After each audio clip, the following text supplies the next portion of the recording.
4 PM news network में दोस्तों आपका स्वागत है। मैं हूं आपके साथ राशि ज़हीर। एक ऐड आया करता था, कुछ मीठा हो जाए, मतलब मूड करता भी है खाने के बाद थोड़ा सा मूड अच्छा सा हो जाए, उस वक्त कोई ढंग का सा मीठा अगर मिल जाता है तो लोग ले लेते हैं। और शुगर के मरीज़ तो बेचारे बहुत तेज़ी से भागते हैं, उन्हें तो मीठा ही मीठा नज़र आता है। मैं मिसाल दिया करता हूँ एक आपको कि एक भूखे से पूछा 2 और 2 कितने होते हैं, वो बोला 4 रोटी। मतलब 2 और 2 की जगह, चूंकि भूखा था तो रोटी निकल आई। तो कुछ बिजनेस की बात हो जाए। हालांकि मैं जानता हूं आपकी जिज्ञासा तो इस बात पर होगी कि संभल में सीओ ने अपने सिर पे गदा कैसे रखी है। आप में से एक बड़े वर्ग की चूंकि इंटरेस्ट ही कुछ और बना दिया गया है। अब आप देखेंगे गोदी मीडिया के जो चैनल्स हैं सब चलते हैं। अभी न्यूयॉर्क टाइम्स ने रिपोर्ट दी और उसने बताया कि भारत का जो गोदी मीडिया उसने पाकिस्तान युद्ध के कन्फ्लिक्ट के दौरान जो अपना असल रूप दिखाया है, एक तो इस्लामाबाद में बैठ गया, एक कराची में बैठ गया, मतलब कब्जे कर लिया, और एक वो मेजर है वो तो गाली गलौज करने लगा है। ईरान के विदेश मंत्री यहाँ आए थे, अपने और भी काम है भाई, हमारा वहाँ पर काम चल रहा है, उसको गाली बकने लगा लिटरली। तो अब उस पर ईरान के लोगों ने भी कहा, तो मतलब अंदर से जैसे थे, जो परिवेश में थे वो तो निकल करके आओगे। तो अब बात यह है कि ऐसी विषम परिस्थितियों में, विपरीत परिस्थितियों में, जब मन तो मीठे का कर रहा है और मैं कड़वी गोली लेकर आ गया तो कौन देखेगा। लेकिन मैं अपनी बातों से या अपने प्रेजेंटेशन से कुछ इस प्रकार का माहौल क्रिएट करने की कोशिश कर रहा हूं कि आप लोग एक कड़वी गोली ले ही लें। चूंकि देखिए बीमारी में दवाई काम आती है और दवाई मिठाई नहीं होती, समझ रहे हैं ना मेरी बात। तो जनाब मन, मैं ये खबर बनाने के लिए प्रेरित कहाँ से हुआ, अभी थोड़ी देर पहले मैंने BBC पर एक छोटी सी, एक हल्की सी डॉक्यूमेंट्री देखी और पता चला कि चीन और अमेरिका दोनों एक साथ आ गए। मुझे तो मालूम है पहले से ही, जिनेवा में मीटिंग हो गई थी, ट्रम्प साहब आए, 250% कर दिया मैंने। अब 250% कर दिया, चीन ने भी अपनी बात आके दिखा दी है। लेकिन उसके बाद ये हुआ कि धीरे धीरे वो 250% जो टैक्स लगाया था, 145 लगाया था, वो आ करके 30 पर टिक गया। जिनेवा में मीटिंग हो गई, वो एक लड़ाई बनी थी, लाखों करोड़ों रुपया ऊपर नीचे हुआ और चीन के अंदर फिर मामला बन गया। कहने का मतलब दोस्तों ये है कि ये चीन के अंदर जो मैन्युफैक्चरिंग हब बना है और वो अमेरिका और पूरी दुनिया की ज़रूरत बन गया है, वहाँ का आदमी हमसे ज़्यादा काबिल है क्या? आबादी तो लगभग बराबर सी है। तो फिर क्या वजह है कि हम मैन्युफैक्चरिंग हब नहीं बन पा रहे? अमेरिका की मजबूरी नहीं है। देखिए हमारी मजबूरी देखिए टर्की का कर रहे हैं हम लोग, बायकाट करना भी चाहिए जो देश के खिलाफ है, लेकिन चीन का नहीं कर सकते। दिवाली के पटाखे भी वहीं से बन के आ रहे हैं।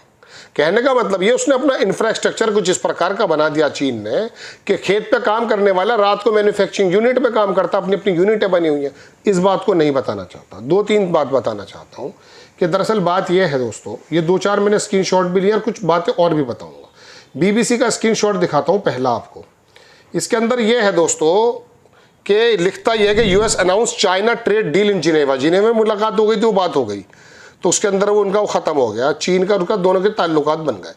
अब उसमें कहा यह है, ये अजय श्रीवास्तव है GTRI से, इन्होंने कहा भारत में कम लागत वाले असेंबलिंग प्लांट तो सर्वाइव कर सकते, असेंबल तो कर सकते हो आप, लेकिन वैल्यू एडेड ग्रोथ खतरे में। मोबाइल के पार्ट्स मंगा करके मोबाइल बनाकर तो भेज सकते हो, लेकिन वो मोबाइल के पार्ट्स नहीं बना सकते। इसी वजह से 140 करोड़ के लोगों में, देश में हमारा अपना कोई फ़ोन नहीं है। बनाए थे पीछे माइक्रोमैक्स, लावा सावा जो थे 2-4, मगर वो चीन से इतने सस्ते आए और चीन के जो पार्ट्स थे उस पर इतनी ज़्यादा ड्यूटी लगा दी, वो बेचारे बैठ गए। वरना वो क्रिकेट की जो है स्पॉन्सरशिप भी करने लगे थे, धीरे धीरे आगे बढ़ रहे थे। तो कहने का मेरे मतलब ये कि आईफोन को अभी ट्रम्प साहब ने कहा कि मैं नहीं चाहता भारत में बनाओ, आप नई बिल्डिंग कुछ मत बनाना। उसने पिछले दिनों ऐलान कर दिया था, चूंकि टैक्स बढ़ गए थे चाइना पर। तो दोस्तों बात यह है कि वो यहाँ पर आने के लिए उसने मना कर दिया। टिम कुक जो है वो चले गए, अब वो तो पुराने वाले तो चले गए।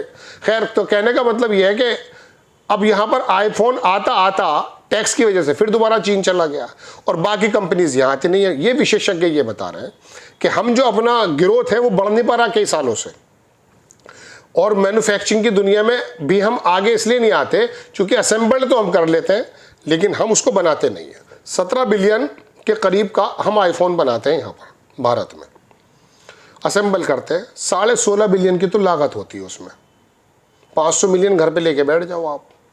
बात यह है कि जब आप मजदूर के रूप में भी जो भारत के अंदर माहौल होना चाहिए उस माहौल के बारे में भी इस रिपोर्ट ने बताया, नहीं बन पा रहा है। तो बताइए बिजनेसमैन आएगा कहाँ? जब यहाँ यात्राएं निकालोगे और तलवारें भांजोगे और शाखाएं लगाओगे तो कहेगा यार ये क्या कर रहे हैं। 90 में साथ में तो खड़ा था चीन, कहाँ पहुँच गया? बिना लड़ाई लड़े पाकिस्तान के जाके 600 रुपये किलो आटा करा दो। अगर पाकिस्तान में 600 रुपये किलो आटा होने से तुम्हारे घर में आटा आ जाता है, डाटा तो आ रहा है, तो समझ लीजिए कि फिर कामयाब हैं आप। अरे भाई आटा यहाँ पर भी नहीं है, यहाँ भी हालात ख़राब है। अभी मैं आपको दिखाता हूँ एक चीज़ मेरे अचानक जहन में आई, मैंने लिया था वो। बैंकों के हालात क्या हैं? बैंकों के हालात ये हैं, एक साहब ने एक पोस्ट की, बड़े शानदार पत्रकार हैं, उन्होंने कहा लोन लेकर पेट भरता भारत, लोन लेकर पेट भरता भारत। और बैंकों में कुल लोन का 33% हुआ पर्सनल लोन, बिजनेस का लोन नहीं हुआ। बैंकों का टोटल लोन जो है वो 33% पर्सनल हो गया है। अरे लड़की की शादी है, मकान बनवाना है, बच्चे की फीस जमा करनी है, ये भी क्यों है ये भी बताऊंगा। लोन ना चुका दे, ना चुकाए तो दो रास्ते, मौत का फंदा या जेल।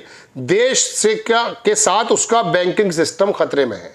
यूनियन बैंक की रिपोर्ट कहती है कि अमेरिका का टैरिफ आतंक खत्म नहीं हुआ, ट्रंप की हफ्ता वसूली जारी रही। अगले साल भारत की जीडीपी 1 से 1.5% तक नीचे आ जाएगी। उधर जिस ऑपरेशन सिंदूर ने गोदी मीडिया की टीआरपी बढ़ाई, उसने झूठ और फसाद परोसा, नतीजा लोगों ने न्यूज़ देखना ही बंद कर दिया है।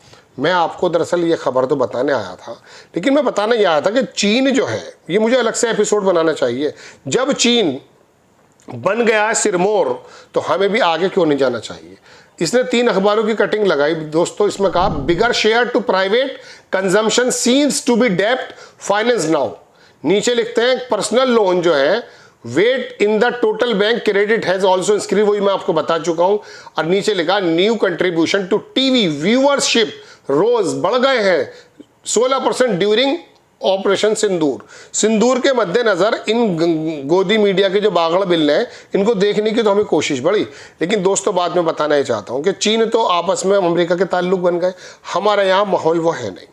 तो दोस्तों बात यह है कि ये तमाम चीज़ों का पब्लिक भी है, माहौल भी बन सकता है, काबिलियत भी है। दुनिया के आईटी क्षेत्र में हमारे भारतीय ही झंडा पताका अपना फहरा रहे हैं, लेकिन हमारे यहाँ क्या वजह है? सरकारें जब काम दूसरा कर रही हैं। सरकारें अगर चीन की तरह यही काम करें तो हम भी चीन की तरह तरक्की कर सकते हैं। पाकिस्तान पे हमला कर दो, चीन आएगा नहीं, याद रखिएगा, क्योंकि उसे अपना कारोबार करना है।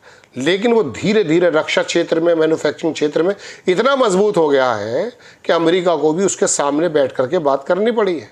भले ट्रंप साहब ने गुस्से में आके 200, 250, 300 तक पहुंच रहे हो, आ गए, वो झुका नहीं 1% भी। उसको मालूम था मेरी ज़रूरत इनको है, इनके लोगों की ज़रूरत है, सस्ता सुलभ और शानदार सामान बनाने में मैं आगे हूँ। वो हथियार लेकर नहीं गया है। हमारे तो हथियारों के अंदर भी जो है दुनिया भर के भ्रष्टाचार सामने आ रहे हैं। वो औजार लेकर दुनिया में गया, मैन्युफैक्चरिंग पर कब्जा किया। हमारे यहाँ का ना माहौल अच्छा है, ना इन्वेस्टर यहाँ पर अट्रैक्ट हो पा रहा है, बल्कि अभी मैं आपको बताऊँ बाहर निकालने वाला पैसा इतना ज़बरदस्त है, 200% के करीब का जो है उसके अंदर चेंजेस आ गए। लोगों ने पैसा इतनी तेज़ी से निकाला। तो इसके बारे में भी थोड़ा बहुत सोच लिया कीजिए। टीवी न्यूज़ चैनल में जो बिजनेस के चैनल्स हैं उनको भी नहीं देख पाते हम तो, चूँकि हमें चटकी भी खबरें चाहिए। आपको खबर अगर अच्छी लगती है बराए करम चैनल को सब्सक्राइब करें, शेयर करें। नेक्स्ट टाइम में किसी खबर के साथ हाजिर होता हूँ। जय हिंद।